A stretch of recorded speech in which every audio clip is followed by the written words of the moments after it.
right, sweet. So, my name is Tim. This is my wife, Laura. Laura and I own Mute Sports. We manufacture our handles for our jump ropes in our shop in North Georgia, but this is what we actually do full time. We travel all over the country visiting gyms, helping people with jump rope skill and efficiency. As we get started, I wanted to go over a couple things before we actually begin to jump. You will notice with our handles that there is a knob at the end of the handle. Our handles are actually designed, meant to be held back against this knob to where most of your hand is actually off the handle. The more of your hand off the handle, the better. If there is nothing in your hand, it's going to allow your hands, your grip, your forearms to be able to relax while you're doing the jump rope portion of your workout. If it happens to be a really grip-intense workout, this can actually become enough of recovery during the workout that you can perform better in those other grippy aspects of the workout. From there, we recommend that your thumb is on top of the handle. With our thumb on top of the handle, we recommend that thumb and handles are actually pointed a little bit forward-ish. If we have them facing a little forward-ish, it becomes just a light flick to get that cable to rotate around your body. If we deviate from this forward-ish position and allow those handles to point out to the side, if we start to choke up and hold a bunch of that handle, both of those scenarios, it always turns into a rotation. If we are rotating the handles around, we're now using arm and shoulder muscle to accelerate the cable. The problem with that is it tends to be very fatiguing. Fatigue will make us inconsistent. Inconsistency leads us into failure. And so when we actually start to jump, if we think about keeping that forearm stationary, isolating the handles, and letting the handles do what they are meant to do, it tends to be very consistent over an extended period of time, which can ultimately help us to be more productive. Now from there, I realize that there's a variety of skill is super typical. It is also very typical as we go throughout our days. Most of the time there's more classes, more people, that's fine, it's Saturday, so it's all good. But as we go throughout the day, we almost every single day meet people who have had double unders at some point and then lost them. I've actually lost my doubles in the past. It does stink, but it is not the end of the world. If you ever get them or have them and lose them, our recommendation is to step back into the beginning of the progression that we're going to talk through. And with that progression, there's three things basically in general that we look at in jump rope: tempo, timing, and jump. If you're doing single unders, we want these three things to actually be exactly what they need to be to do double unders, whether we're doing double unders yet or not. Tempo is your rate of jump or cadence. We like it to be nice and slow. Timing is where the cable is relative to your body when you jump. If I focus across the room at eye level, as my cable is rotating by, I can actually see or catch a glimpse of that cable as it passes in front of my face. When I see that cable or catch that little glimpse of the cable, that is my visual cue to jump. At the same moment I jump, I want to accelerate the cable. So now we can think about tying together this light little flick and the jump to where they always happen at the same time. And this is true for singles, doubles, even triples, exactly the same time. And then third is the jump. We recommend that your jump in the single under is the jump that's necessary for doubles to happen. So that when we are ready to transition from a single into a double under, we're going to be able to keep and maintain that same jump. If my jump stays the same in that transition, so will the tempo and the timing. And the only thing that actually changes from a single to a double ends up being the speed of the cable. So that one little piece of the element. If I do what most people want to do, a low, fairly quick single, thinking, well, I'll just jump higher. I can do that, but the problem is when I transition from this low jump to a high jump, it will instantly and always change my tempo. When my tempo changes, I'm going to have to adjust that timing on the fly so that it will still be correct.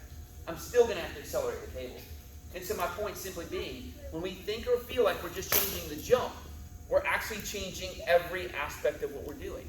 And when we're trying to perfect or build this skill, but we're constantly changing everything we're doing, it's a lot more difficult to make that happen. So consistency ends up being a really big deal between singles and doubles. Laura's going to show you real quick the single. She begins, notice that her feet stay under her hip. She is not trying to pull or move her feet out of the way. She actually lets her toes dangle. Her forearms are stationary, and that light little flick with the handle and the jump will happen when her cable's here at eye level. That's all we're looking for.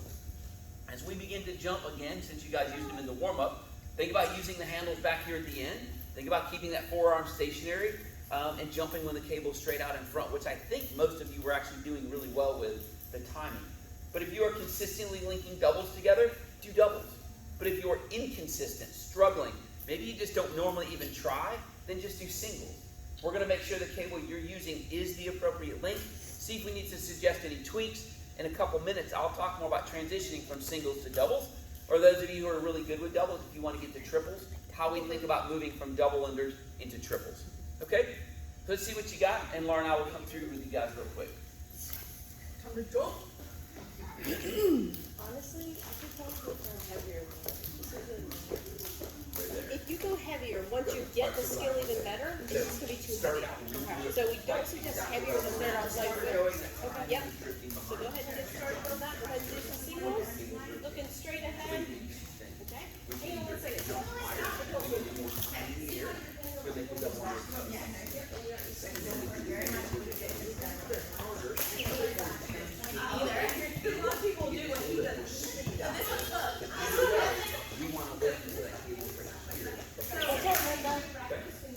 And as you were jumping, your hand was kind of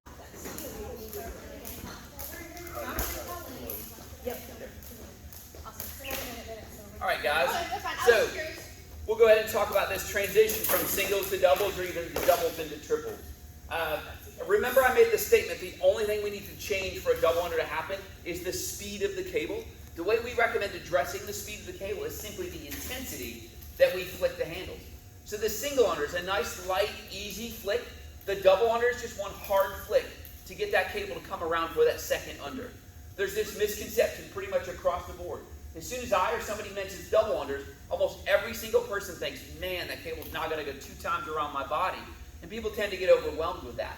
It is not going 2 times around your body for a double under to be successful. It's going to rotate just over 1 full revolution. I'll give you a visual of that. Cable's in front of me with timing that you guys were all just playing with. When I jump and accelerate, it's once under.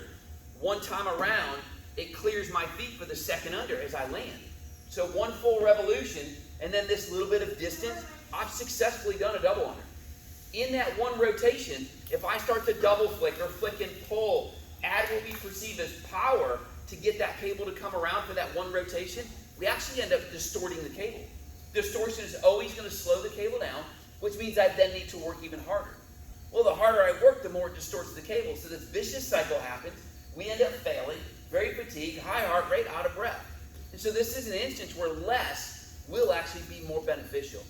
We set up the single, tempo, timing, and jump. We attempt a double under. When that 1 double under is successful, we want to immediately go back into single unders when we're learning. So they're going to go from a double under back into singles for 2 reasons. One is to reset tempo, timing, and jump. The second reason we're going to go from a double under back into singles is to build or establish what we call stall. If you listen to the folks linking doubles together, you can hear that little whistle silent.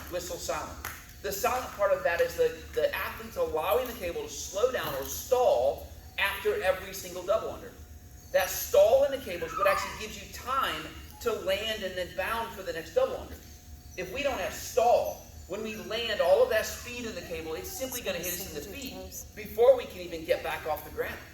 Well, it tends to be pretty awkward for most of us to make or let that cable slow down in the middle of accelerating it when we first begin to do double unders. But when we go from a double under, fast moving cable, back into the single under, slow moving cable, and we still keep that same high jump, the slowdown in that cable from double to single is the exact stall we need to actually link doubles together. We're still going to use the single under, though, to build that piece of the skill. Now that we're back in the singles, we reset tempo, timing, and jump. Double under, back into singles again.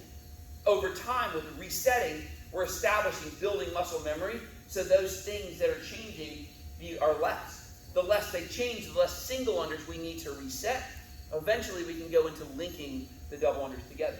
A real abbreviated version of what that looks like, I'll start with some singles. So watch his jump how high it is, and then when he does 1 double, nothing changes except for the intensity of his handle. His jump stays the same, and his hands stay in the same place. He just adds a little bit of intensity to make his doubles We'll do that. come together.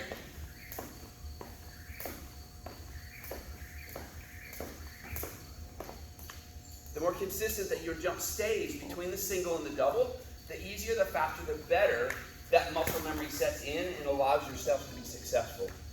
And even as you develop double unders and you're getting them linked together and you're just having a bad day, or you've lost them and you can't get them back, allowing yourself to use that single to reestablish, even just on a bad day, can help you reset the muscle memory or establish that better. That will help you be better and more productive. Okay?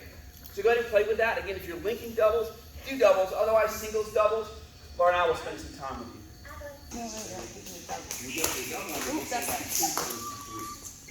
do I make that into a three?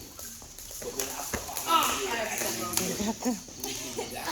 Darn, Matt. Well, what's happening is it's hitting the edge of that. I'm not gonna do that. So your singles right here, and then you go for double, you're going. Just never done a double. One step harder. I'm so used Put to them back down. getting into the double. Right. That you can't get the keyboard. Ah. So when you go to the double under, I want you to push. So single under, double push. The more forgiving.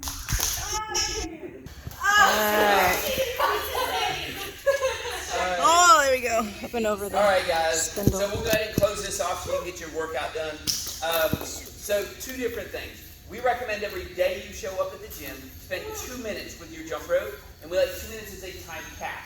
So good, bad, ugly, it doesn't matter. End it at 2 minutes, move on to something else. And if you want to know more about that 2 minutes and why we recommend that, I'd love to do that individually. But just to kind of keep this to a time frame, we'll say end it at 2 minutes. The last thing is we are set up to build custom ropes. If any of you would like us to build you a jump rope this morning, they're $45 plus tax. You get it today.